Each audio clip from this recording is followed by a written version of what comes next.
The clinic called, "Congratulations on your pregnancy." I was in Afghanistan. My sister had implanted my last 3 embryos. Mom said, "She deserved motherhood more, you chose the military." They had no idea what I would do next. The satellite phone rang at 0300 hours Kabul time, waking me in my cramped quarters at BAGRAM airfield. "Captain Torres, this is Dr. Hoffman from Pacific Fertility Center. I'm calling to congratulate you on your successful implantation. All 3 embryos took. You're having triplets." I sat up so fast, I hit my head on the bunk above me. "What implantation?" "I'm deployed in Afghanistan." Silence. Then carefully. "The implantation performed 2 weeks ago. You came in with your husband." "My husband died 14 months ago. His death is why I deployed." The silence stretched longer. "Ma'am, I have records here showing Elena Torres underwent embryo transfer on October 15th.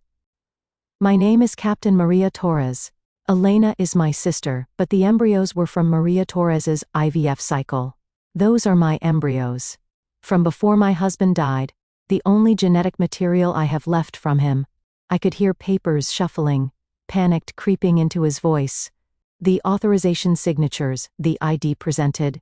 "This shows Elena Torres as the patient. My sister stole my identity and implanted my embryos while I'm serving in Afghanistan. We need to investigate immediately. If this is true, this is unprecedented."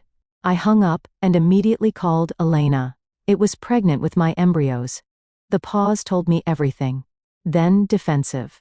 "You weren't using them." My knees gave out. I sat on my footlocker, staring at the concrete wall where I'd take the last photo of James and me together. Taken 2 days before the car accident that killed him. Those embryos are all I have left of James. And now they'll live. Instead of sitting frozen while you play soldier. Play soldier? I'm serving our country. You're running from grief. Mom agrees. You chose deployment over motherhood. I chose to serve after my husband died. Those embryos were for when I came home. When I was ready. You're 37, Maria. When would you be ready? After another deployment? Another? That wasn't your choice to make. Someone had to make it. Those babies deserved a chance. Those are my babies. With my dead husband. And I'm giving them life. I'm married, stable, ready for children. You're single, deployed, broken. You're pregnant with my husband's children." She actually laughed. "Technically, they're mine now. Possession is 9/10 of the law." I hung up and immediately called my mother. "Oh, honey," she said before I could speak. "Elena told me the wonderful news." "Triplets, you knew." "Of course I knew. I drove her to the appointments." "You helped her steal my embryos." "Steal is harsh. We relocated them to a viable womb." "My womb is viable." "You're in Afghanistan, Maria. You chose war over family. I chose service after trauma. Those embryos were my future. And now they're Elena's present. She's been trying for 5 years. This is a blessing. This is theft. Those embryos contain James' DNA. And they'll be loved. Elena and Robert will be wonderful parents. To my children, you made your choice when you deployed instead of starting a family. James had been dead for 3 months when I deployed. I wasn't ready. Elena is ready. That's what matters. I hung up and did the only thing I could from 7,000 miles away. I called JAG. They had no idea what I would do next. Lieutenant Colonel Sarah Brennan, my JAG attorney, was stunned. "She impersonated you to bring in your children's genetic material while I'm deployed in a combat zone. I've never seen anything like this. This is identity theft, fraud, theft of genetic material. And since you're active duty military in a combat zone, this could be prosecuted under federal law.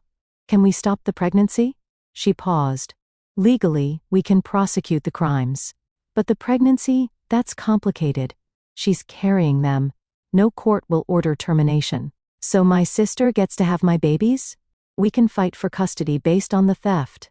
But Captain, these are uncharted waters. I had 4 months left on my deployment. For months of leading convoys through hostile territory, while my sister grew my babies in her womb. I couldn't eat, couldn't sleep. My commanding officer, Colonel Hayes, noticed immediately. "Torres, what's going on? You look like hell." I told him everything. This thing in his 20-year career actually had to sit down. Your sister stole your embryos while you're in theater? Yes, sir. The embryos from your Kia husband? Yes, sir. And your family supported this? They think I chose the military over motherhood. He was quiet for a long moment. You know what? Fuck them. Take emergency leave. Go handle this. That's an order. Sir, my unit will survive 2 weeks without you. Your family? They need to learn what it means to betray someone serving their country. 36 hours later, I was on American soil in uniform, walking into Pacific Fertility Center with my JAG attorney and 2 federal marshals. The clinic director went pale when we explained the situation. We require photo ID, signatures, medical history. Check your security footage from October 15th, Sarah said. Compare it to Captain Torres's actual ID. They pulled the footage. There was Elena brazenly using my driver's license. She'd stolen it from my apartment. She'd worn similar clothes to mine, styled her hair like mine, even mimicked my mannerisms. This is criminal impersonation, one marshal said. And since it involves the theft of genetic material from active-duty military, it's federal. While they gathered evidence, I drove to Elena's house. She answered the door with her hand on her small baby bump. My baby's visible now. Maria, you're home. Look, she lifted her shirt. They're growing so well. Those are my children. They're in my body. Stolen embryos in your body. Robert, her husband, appeared behind her. Maria, be reasonable. We're giving them life. You're complicit in theft. We're family. You stole my dead husband's children while I was serving in Afghanistan. Family doesn't do that. You abandoned those embryos. I deployed. There's a difference. My mother pulled up, clearly called by Elena. Maria, don't make a scene. A scene? She's pregnant with my triplets. She's giving them life. You should be grateful. Grateful. Neighbors were staring. Good. Let them see. Yes, grateful. Mom continued. Those babies would have stayed frozen forever while you played war games. I'm a combat engineer. I build schools for Afghan children. I clear IEDs so civilians don't die. That's not games. You could have been a mother. I'm going to be. To my children, that Elena stole. Elena started crying. You can't take them. They're inside me. And they'll come out in about 6 months. And then we'll see who their mother is. The arrest happened the next morning. Federal agents took Elena from her prenatal appointment. The footage of a pregnant woman being arrested for embryo theft went viral immediately. But Elena wasn't going down quietly. She hired a publicist and went on the offensive. I'm carrying 3 babies who would have died in storage, she told a morning show. My sister chose deployment over motherhood. I chose life. I responded through my attorney. I chose to serve my country after my husband's death. My sister chose to steal my genetic material while I was in a combat zone. The military community exploded in rage. Veterans, active-duty military spouses, they all understood the betrayal. Someone serving overseas, trusting family to protect their interests, only to be robbed of something irreplaceable. #stolen service started trending.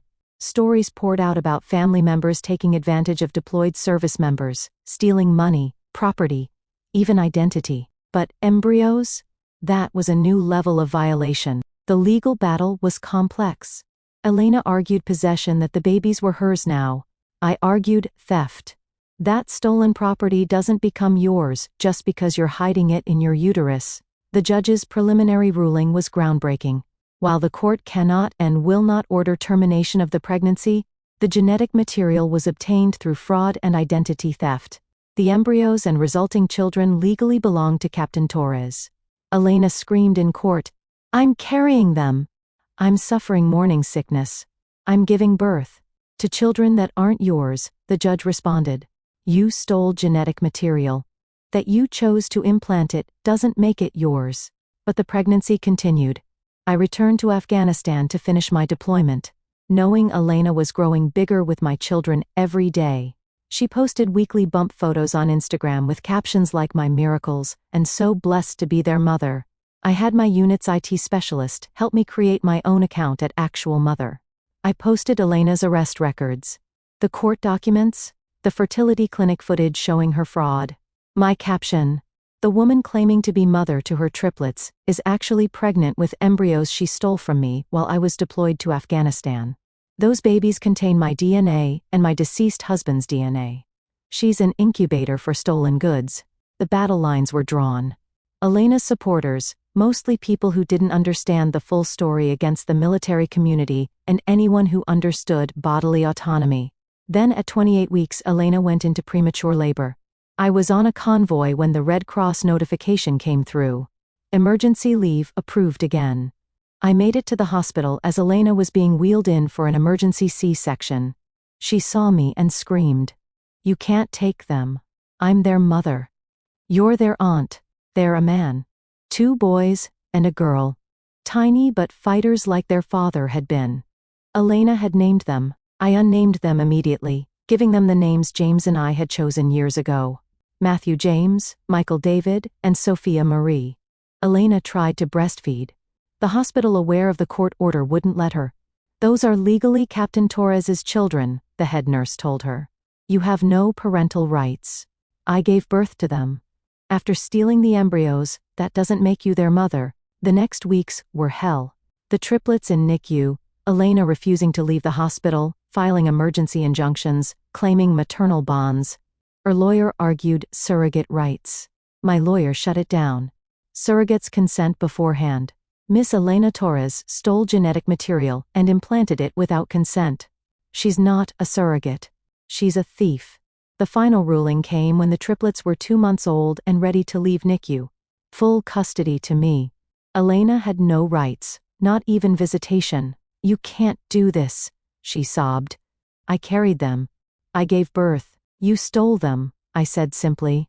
"You stole the last pieces of my husband while I was serving our country. You get nothing." My mother tried one last guilt trip. "Those babies bonded with Elena in the womb. You're traumatizing them. Elena traumatized them by stealing them. They'll grow up knowing their aunt loved them so much she committed federal crimes to have them. That's not love. That's theft." The triplets are 18 months old now. They have James's eyes, his smile, his stubborn streak. They'll grow up knowing their father died a hero. He was pulling someone from a burning car when another vehicle hit him. They'll know their mother served her country, helped build schools, saved lives. And yes, they'll know their aunt went to prison for stealing them, that their grandparents supported it. That family betrayed family in the worst way possible. Elena gets out in 3 years. She writes letters about forgiveness, about letting her see her babies. I keep the letters as evidence in case she tries again. My mother hasn't met them. She never will. She chose Elena's crime over my service. My father, who was deployed himself when this happened, divorced her when he found out. He said, "I served for 20 years. To find out my family would do this to another service member, my own daughter. I can't forgive that." Last week, someone asked me if I regret deploying, if I should have stayed home and had the babies myself. I looked at my triplets, alive, healthy, loved, and said, "I served my country. My sister served time. We both made choices. Mine brought honor. Hers brought shame.